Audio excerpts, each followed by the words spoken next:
Cinquième rendez-vous de 13h de cette semaine. Merci de nous rejoindre. À la une de l'actualité, Conseil des ministres extraordinaire hier, le gouvernement a validé par décret la nomination de Adama Kafando en remplacement de Newton Ahmed Bari en tant que commissaire de la communauté musulmane au sein de la CENI. Plusieurs autres dossiers ont été abordés. Les détails en début de journal. Lutte contre le terrorisme, le gouvernement et l'Union européenne renforcent les capacités opératoires du Garci Sahel, groupe d'action rapide, surveillance et intervention. Le groupe a reçu un important lot de matériel hier, du matériel estimé à 7 milliards de francs CFA. Image de la remise dans ce journal également. Et puis, gestion des urgences en santé publique, la problématique a fait l'objet d'un exercice de simulation au centre des opérations de réponse aux urgences sanitaires Chorus. Une démarche qui va permettre aux acteurs de développer des capacités de résilience face aux situations d'urgence sanitaire. Bonjour à toutes et à tous et bienvenue à cette édition de la mi-journée. Conseil des ministres extraordinaire hier pour le gouvernement. La situation à la CENI, Commission électorale nationale indépendante, a été abordée. Le gouvernement a adopté un décret portant nomination de Adama Kafando au sein de la commission de la CENI. Issu de la communauté musulmane, il remplace Newton Ahmed Bari. Plusieurs autres décrets ont également été adoptés, dont celui portant condition d'octroi d'une dérogation en matière de traitement salarial aux établissements publics de l'État. Pour le point du Conseil des ministres, direction le palais de Kossiam avec Maxime Jean-Eudes Bambara.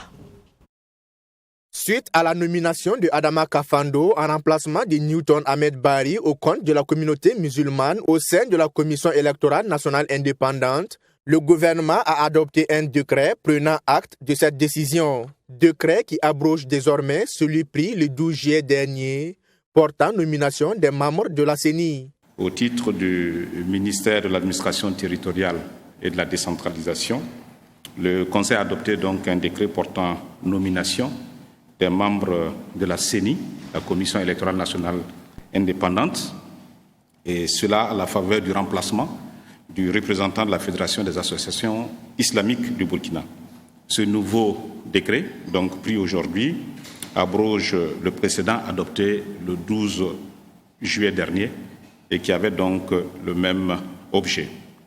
Le gouvernement a par ailleurs adopté au compte du ministère de l'Économie et des Finances un rapport relatif à un décret portant condition d'octroi d'une dérogation en matière de traitement salarial aux établissements publics de l'État. Dans le cadre de la recherche d'une performance contenue de ces établissements, ce décret vise un encadrement strict de l'octroi de dérogation de traitement salarial dans les EPE, et cela en lien explicite avec leurs missions spécifiques, avec leurs résultats et avec leurs charges.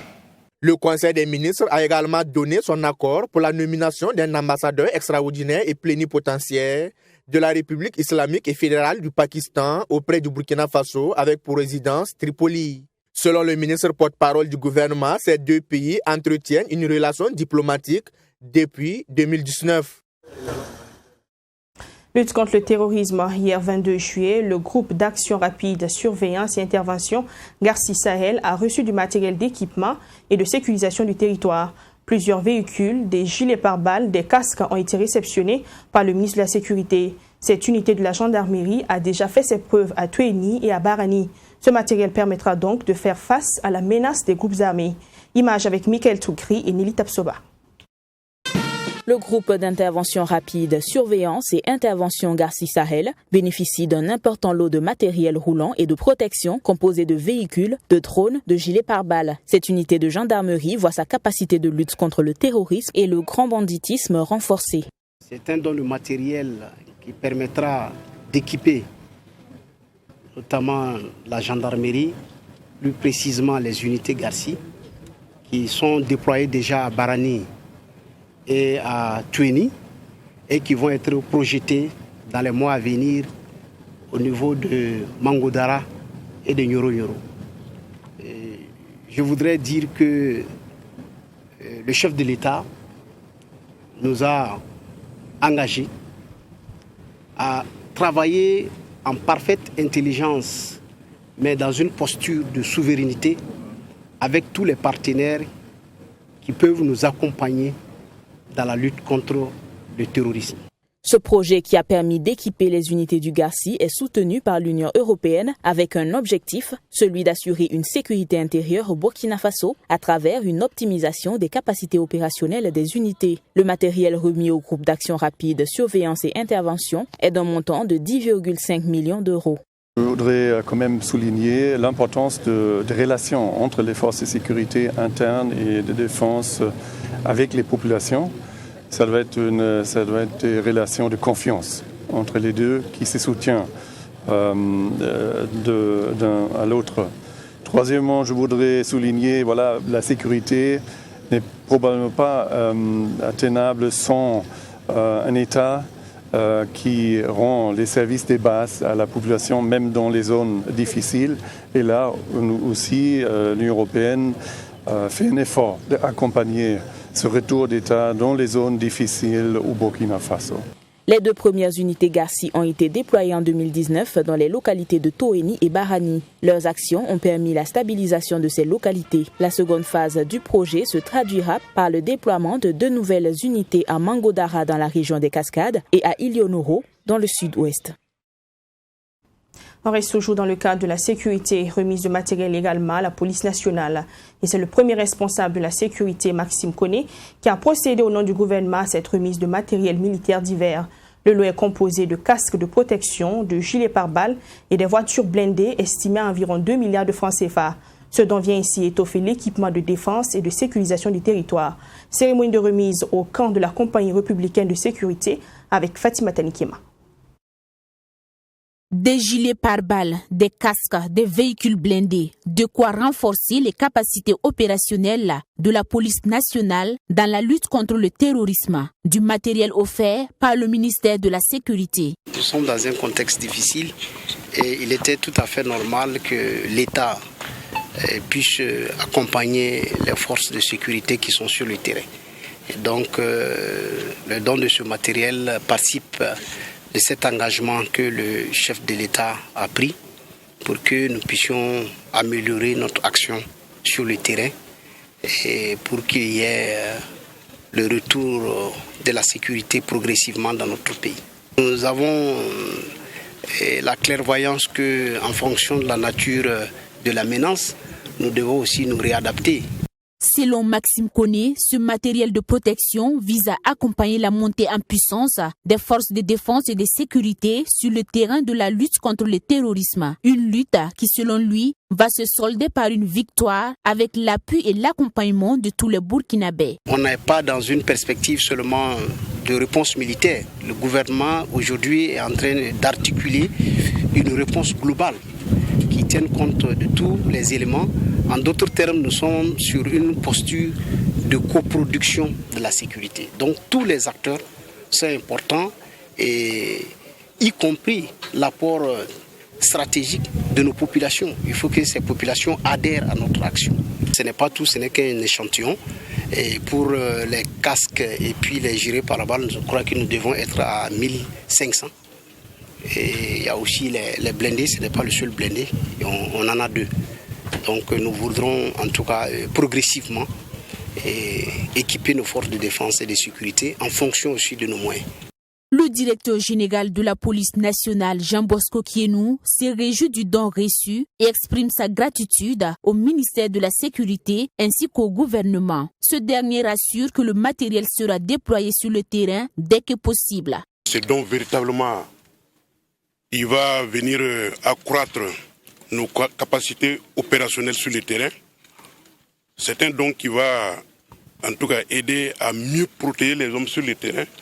C'est du matériel de protection et ce souci de protéger les hommes doit être en tout cas dans l'esprit de tout un chef. Et en tout cas remercier le gouvernement au plus haut niveau, le ministre de la Sécurité d'abord, ensuite tout le gouvernement pour ce souci.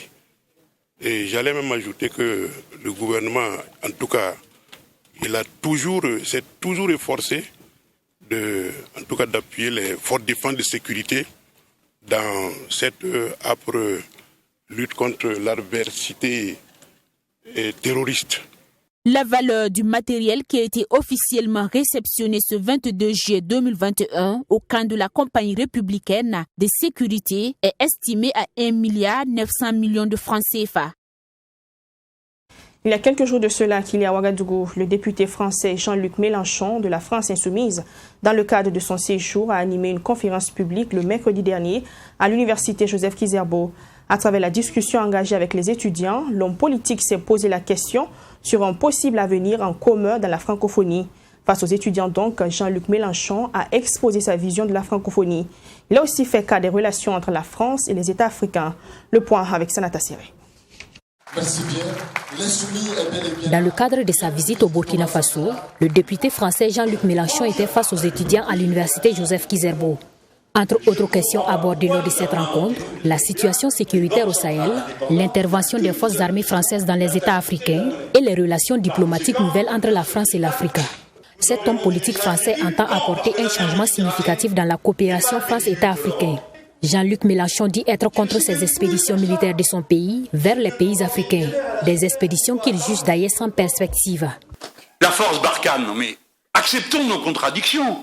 Moi j'ai dit en France, dans mon pays, que j'étais contre ce qu'on était en train de faire.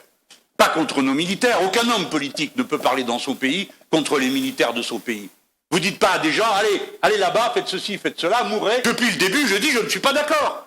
Si vous n'avez pas d'objectif politique connu, alors qu'est-ce que nous faisons là? C'est exactement la question que vous avez posée. Vous dites, est-ce qu'ils sont là pour sauver?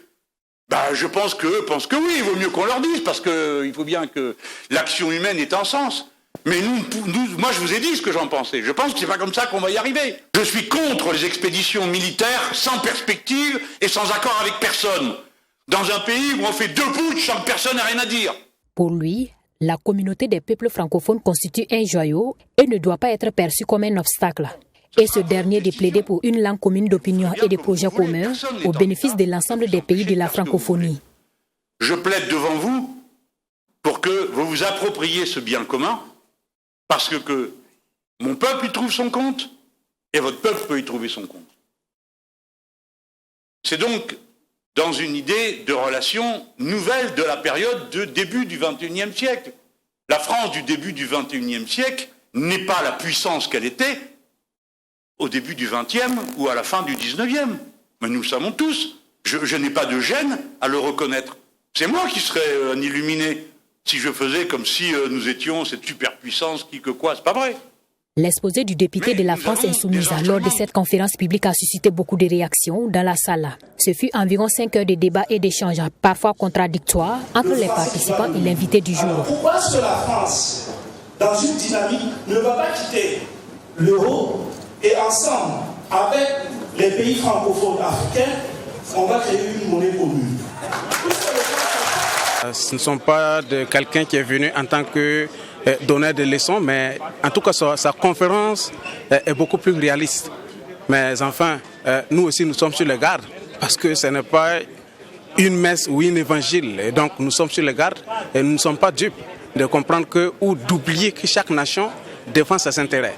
Et donc sur ce, nous observons. Mélenchon veut proposer une alternative qui n'a rien à voir avec ce qu'on voit dans le cas de la francophonie. Et donc, il parle du fait qu'il faut que nous puissions avoir la connaissance universelle dans le cadre de la culture, de la langue française, de la technologie, etc. J'ai quand même un petit bémol. J'avais voulu poser la question, mais malheureusement, je n'ai pas eu l'occasion, j'ai levé mon doigt. Tous les rapports ou les documents de la francophonie, et même les conférences qu'on a l'habitude de suivre, j'ai rarement entendu parler de l'industrialisation de l'Afrique. Jean-Luc Mélenchon est député à l'Assemblée nationale française. En visite au Burkina Faso depuis le 18 juillet, l'homme politique français s'est rendu sur le site du mémorial Thomas Sankara pour rendre hommage au père de la Révolution.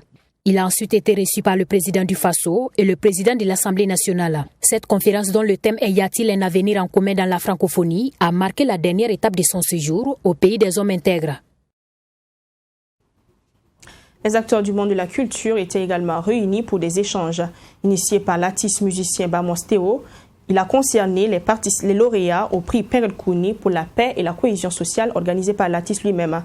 Dénommé Soulab à Palabre, la rencontre était le lieu pour recueillir des suggestions en vue d'une contribution au processus de réconciliation nationale déjà en cours au Burkina Faso. On reste avec Sanata Siri. Ces lauréats du prix Perel-Kouni sont appelés à apporter leur contribution à la quête de la réconciliation nationale sous cette table à Palabre. Cette initiative, qui est à mettre à l'actif de l'artiste musicien Bamos Théo, vise entre autres à offrir un cadre de concertation et d'échange aux lauréats Perel-Kouni afin de mettre leur expertise à la disposition du processus de réconciliation en cours. Nous avons pensé que qu'est-ce qu'il faut faire?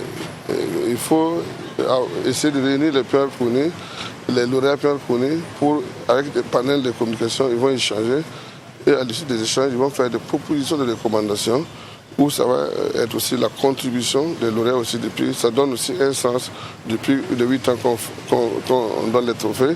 Bon, ils sont là, ils continuent, mais si on les fait réunir ensemble avec les échanges, je crois qu'il peut y avoir des propositions de recommandations. Je crois que dedans, à l'intérieur, quelque chose de bien peut sortir, que nous allons reverser au ministre de tutelle, ampliation avec les premières autorités du pays. Cette rencontre sera marquée par 2 communications suivies d'échanges. Il s'agit d'une communication sur les fissures dans la cohésion sociale au Burkina Faso et d'une autre sur les mécanismes endogènes et exogènes de recherche de la réconciliation nationale. Ce présent panel a été placé sous le patronage du président de la Commission nationale des droits humains. Et la Commission nationale des droits humains, en tant qu'institution chargée du respect et aussi de l'interpellation des autorités gouvernementales, chaque fois qu'il y a des situations de violation des droits humains, est un acteur majeur en matière de cohésion sociale et de paix. C'est dans ce cadre que nous accompagnons cette cérémonie et qui regroupe les lauréats et les lauréates des Perel-Kouni, qui sont des références, donc des personnes ressources qui incarnent certaines valeurs et dont la sagesse et dont la contribution à ce processus de réconciliation nationale en cours dans notre pays. Le trophée Perel-Kouni a été initié par la structure Bark Pousgo avec pour mission de détecter les personnes physiques et morales promotrices de la paix, la tolérance et de la cohésion sociale. À ce jour, ils sont près de 100 personnes issues du monde de la culture, des affaires, de la chefferie et de la religion qui ont été faites lauréates des Perel-Kouni.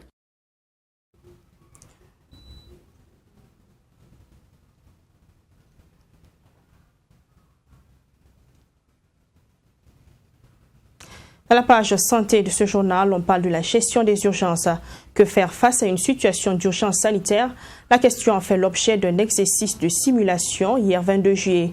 Initié par le Centre des opérations de réponse aux urgences sanitaires Chorus, cet exercice vise à renforcer les capacités de gestion des urgences en santé publique. Au terme de cette activité, les déficiences qui ont été notées feront l'objet d'une feuille de route pour renforcer le système de santé au Burkina Faso. On part avec Mamidria Nakamabou cette fois-ci. Cette cérémonie marque le lancement d'un exercice de simulation des agents de santé. Durant une journée, ce personnel de santé a procédé à un exercice de simulation. Cet exercice a pour objectif d'améliorer les dispositifs de réponse aux urgences de santé publique et de catastrophes. Cela permettra d'évaluer les capacités nationales de réponse multisectorielle à une urgence de santé publique.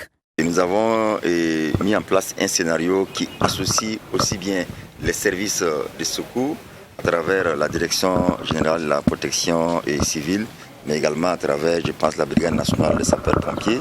Et également, nous avons mis aussi dans le décor les différents hôpitaux qui vont récupérer les patients, les blessés qu'on va évacuer à leur niveau. Donc il y a aussi un dispositif médical pour pouvoir gérer ces situations-là.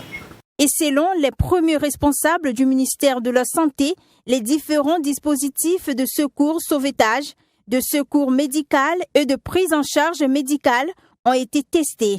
Il y aura un certain nombre de blessés qui vont rapidement être secourus sur le théâtre des opérations.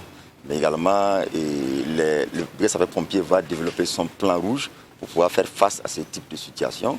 Et une fois que les blessés et autres vont être stabilisés, ils vont être évacués vers les différents services médicaux, les hôpitaux. Et nous allons également regarder à l'épreuve comment les services de santé au niveau de ces hôpitaux-là arrive à assurer la prise en charge de ces blessés-là. L'objectif recherché par le ministère de la Santé à travers cet exercice est d'identifier les forces et faiblesses de la communauté sanitaire du Burkina Faso afin d'améliorer le secteur. C'est aussi une occasion pour les agents de santé d'apprendre de nouvelles pratiques. C'est vraiment mettre à l'épreuve l'ensemble de nos différents plans, puisque nous avons déjà élaboré ces différents documents qui sont des documents de préparation et de riposte à des situations du genre que nous allons simuler à l'instant. Donc il faudrait que nous puissions mettre à l'épreuve ces différents plans, s'assurer que les acteurs qui ont été tous briefés et chacun connaissant ses attributions arrivent à jouer au mieux sa partition. À l'issue de ce processus, les insuffisances feront l'objet d'une feuille de route pour renforcer le système de santé en vue de faire face aux menaces et risques futurs. La nuit de l'entrepreneur touristique, 3e édition, elle se tiendra le vendredi 3 décembre 2021 à la salle des banquets de Ouaga 2000. C'est l'annonce faite par le comité d'organisation ce jeudi 22 juillet 2021 lors d'une conférence de presse. Tourisme et entrepreneuriat féminin, c'est le thème retenu pour cette édition. Les détails sur l'activité avec Ami Valian et Mamidriana Kamabou dans ce reportage. La 3e édition de la nuit de l'entrepreneur touristique se tiendra le 3 septembre prochain à Ouagadougou. C'est la précision apportée par le comité d'organisation de l'événement à travers cette rencontre avec les hommes de médias. Mais avant, les inscriptions pour ce concours seront ouvertes du 9 août au 8 septembre 2021. Selon les organisateurs, ce prix a été institué dans le but d'améliorer l'attractivité touristique de la destination Burkina Faso. C'est vraiment d'encourager, de créer une saine émulation au sein des structures qui sont en tout cas engagées dans le tourisme et dans les accueils touristiques. Vous savez que nous sommes dans un monde d'excellence, un monde où tout se tient. Aujourd'hui, si vous ne vous présentez pas bien, ce n'est pas évident que les gens puissent vous fréquenter. Voilà, et nous voulons aussi être à l'image de certains pays voisins et même de certains pays d'autres continents qui offrent de belles, des infrastructures très accueillantes et qui donnent envie d'y être. Parce que si vous êtes dans un site touristique ou du moins dans une infrastructure touristique et puis vous ne vous sentez pas à l'aise, mais vous n'allez pas rester longtemps. Voilà, donc je pense que c'est l'un des objectifs qu'on vise, c'est une saine émulation, en tout cas entre les acteurs de ce domaine-là. Pour cette édition, 3 meilleures entreprises touristiques seront sélectionnées et primées. En plus de ces distinctions, 4 prix spéciaux seront décernés dans plusieurs catégories. Et comme innovation pour cette année, les organisateurs comptent mettre à l'honneur les femmes entrepreneurs touristiques. Ici, nous sommes venus ce matin pour lancer la 3e édition du prix national de l'entrepreneur touristique. Donc la 3e édition, ça fait 2 ans déjà que le ministère a institué ce prix pour magnifier les meilleurs entrepreneurs touristiques de notre pays. Et cette année, principalement, on a mis l'accent sur l'entrepreneuriat féminin parce que peu de femmes s'engagent dans ce domaine qui pourtant est un domaine beaucoup, en tout cas très sensible, qui demande assez de propriété, assez d'hygiène, comme on le dit, et assez de sécurité. Et quand les femmes s'engagent dans des domaines comme ce domaine-là, nous sommes convaincus que nous allons en tout cas offrir de meilleures conditions d'accueil des touristes et des étrangers dans notre pays. Ce rendez-vous a servi de tribune pour le comité d'organisation de rappeler les critères de notation du jury. Il s'agit entre autres de la qualité des services, la créativité, la durabilité dans l'exploitation, la promotion du tourisme interne et l'artisanat local.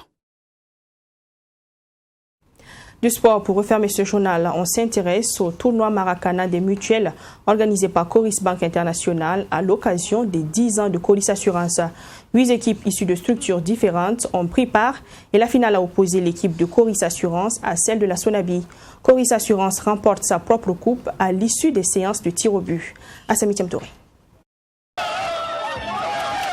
Coris Assurance est le vainqueur de ce tournoi Maracana des mutuelles. Cela a été possible grâce à son efficacité pendant les séances de tir au but. Pourtant, c'est la Sonabi qui a été la plus dévouée pendant le temps réglementaire avec quelques occasions ça et là, mais sans pouvoir ouvrir la marque. Coris Assurance fait le dos rond et obtient le score de 0 but partout au coup de sifflet final de l'arbitre.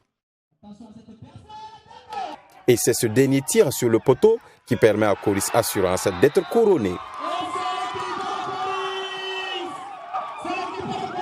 Il faut dire que c'est l'un des matchs les plus difficiles que nous avons eu à jouer. Mais vous savez, avec Coris Bank, on ne lâche pas l'affaire. On s'est dit qu'il fallait aller jusqu'au bout. C'est ce qu'on a fait ensemble. On a travaillé ensemble. On s'est tous battus ensemble avec le coach qui était dehors également, qui criait sur l'équipe. Il faut dire qu'on n'a vraiment pas lâché l'affaire. C'est ce qui nous a donné donc, la victoire finale. C'est difficile à accepter parce que dans la mesure où techniquement et tactiquement, on a dominé le match. Malheureusement, on n'a pas été réaliste, donc ça s'est terminé par le score de 0-0. Donc comme c'était les tirs au but, c'était une question de chance maintenant. Bravo à Coris Assurance parce qu'il faut de telles initiatives quand même pour renforcer la fraternité au sein des services. Je les encourage à poursuivre l'année prochaine pour une seconde édition. Organisé dans le but de célébrer cette première décennie de fonctionnement avec les partenaires, le premier responsable de Coris Assurance se dit satisfait dans l'ensemble. Pour lui, cette activité avait un triple objectif. Nous sommes véritablement satisfaits parce que nous avons pu vivre une belle ambiance donc, durant ce tournoi qui a concerné environ 10 équipes. Et ces 10 équipes ont pu s'attaquer et s'affronter sportivement. Et donc je pense que nous sommes véritablement satisfaits. Coris Bank a finalement, la mutuelle de Coris Bank est retenue vainqueur et c'est vraiment le meilleur qui a gagné. Nous aurions aimé que ce soit un partenaire qui remporte cette coupe, mais c'est la loi du football, c'est le meilleur et c'est la loi du terrain. Donc c'est une heureuse coïncidence que nous saluons également, tout en reconnaissant donc les efforts et le mérite des autres équipes qui sont des équipes partenaires. Je précise que ce tournoi visait un triple objectif. D'abord, célébrer sportivement notre anniversaire dans la santé et la convivialité. Et ensuite, c'est une autre façon de vivre notre relation et nos bonnes relations avec nos bonnes relations d'affaires avec un certain nombre de partenaires qui nous ont accompagnés ces 10 dernières années. Et le troisième objectif, c'est véritablement traduire une autre expression de notre rôle social en tant qu'entreprise citoyenne au Burkina Faso. Coris Assurance, l'équipe championne, en plus du trophée, a été récompensée en nature. Les 3 autres meilleures équipes également ont été primées pour clore en beauté la cérémonie des 10 ans de Coris Assurance. C'est la fin de cette édition de la mi-journée sur Trui TV. Merci pour la confiance renouvelée au programme de la télé interactive. Merci particulièrement à vous depuis Yamana, département de Zitenga, province de Lubitenga, dans la région du Plateau central, pour la fidélité à Trui TV. Prenez soin de vous et n'oubliez pas vos proches. À demain, 13h.